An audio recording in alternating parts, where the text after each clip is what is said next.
You've heard AI won't take your job, but someone who knows it will. What does that actually mean? We're going to take a moment to not only address that, but also where should you start?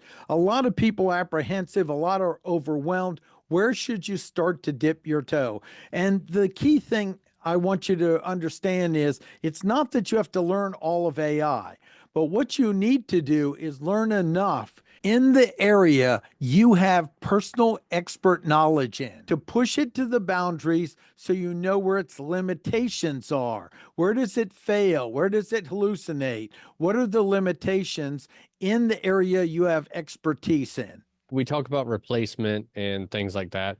Really, what you want to do, you're the expert. You want to apply it in what you're the subject matter expert to. And what you want to do is you want to try to replace yourself with AI because that's when you break things, you learn what's fixable, you learn where it's strong or where it's weak, and then you learn and you come up with ideas of how to take time back and be more creative in what you do. And then from there, do your best to keep up with how it's being applied in your field because this is changing weekly and you want to keep up with it. So you want to get a very basic understanding, which you can get training from us. Then you want to start where is the area you have the best understanding in and expert knowledge in. Test it until you see it breaks down. Test it till it fails. And this will show you the boundaries of its effectiveness. And then test out different platforms. Justin, let's showcase a few of the top platforms on a desktop. And then what we'll do is we'll put the links down below for the apps. Make sure you go to the correct links to sign in and start playing with it. Right. And you're going to see there's a lot of choices here. We recommend you try all of them and find which one works best for you. But you're going to see a lot of choices. There's a lot of great tools out there. The first one is ChatGPT, and you go to chatgpt.com. I'm in incognito, so you're seeing the screen if you haven't signed in. And then there is a iPhone and Android app. The next one is Copilot, which is copilot.microsoft.com.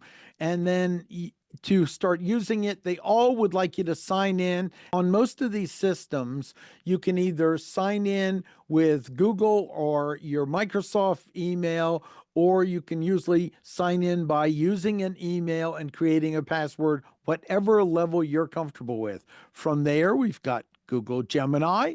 And then it, of course, before you start using your one, at least a basic sign in. And then Claude, which gives a free level as well. You see, continue with an email. And then from there, we have Meta AI, and it generally wants you to sign in with Facebook. This is Facebook Meta AI system, and these are all changing on a regular basis. So, which one's best? Well, that depends on what you're doing this week. And then to several others we want honorable mention. How's that, Justin? That's right. DuckDuckGo is kind of nice because many people know this as connected to the search DuckDuckGo. Well, there's a Duck AI, which is connected to DuckDuckGo, will let you have access without having to sign in to the different platforms. Now, it is somewhat limited. The benefit to DuckDuckGo over the other ones is it does give you that kind of charcuterie board of AI models where you do not have to have that login. So if you're just starting out and you're nervous about signing up for too many things, this is perfect for you. You can burn your conversation at the end. And if you've ever used DuckDuckGo, they have different icons. You can burn it, wash it, whatever you want, but their whole thing is privacy. And so you don't have to worry about the model training on anything as long as you use it wisely.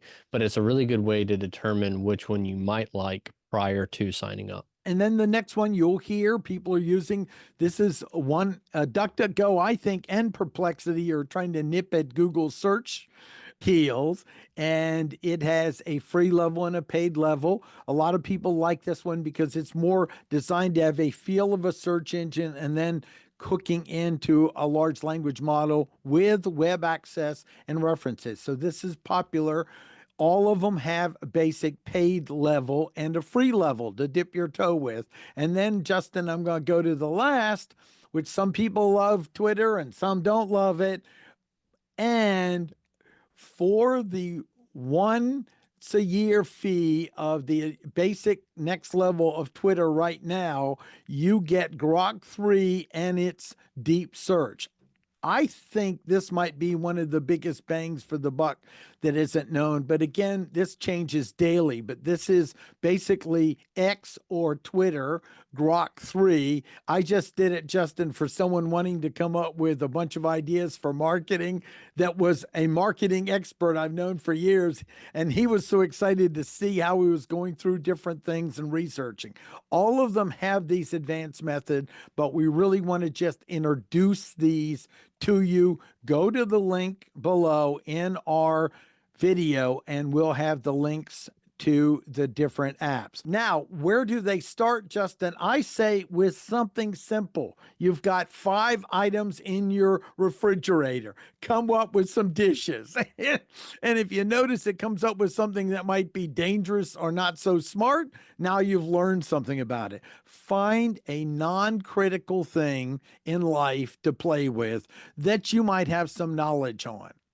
And it's really beneficial because you're going to see this pop up everywhere. But like Martin said, it could be the simplest thing, but dipping your toe, you're going to learn, you're going to get better, and you're going to find out what works and what doesn't work. And that's really important moving forward. So if you know as a bicyclist how to repair a bicycle chain, why don't you get on ChatGPT and say, how do you repair a bicycle chain on a such and such bicycle?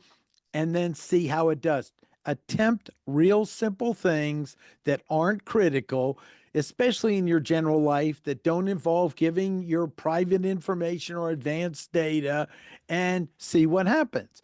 Get on the court, start playing with it, check out our links for our training, get involved in that as well, and begin to think, okay, how is this going to integrate into my business? How can I learn the limitations? Where is it failing? And how can I work to keep up with the field once I get some foundations down?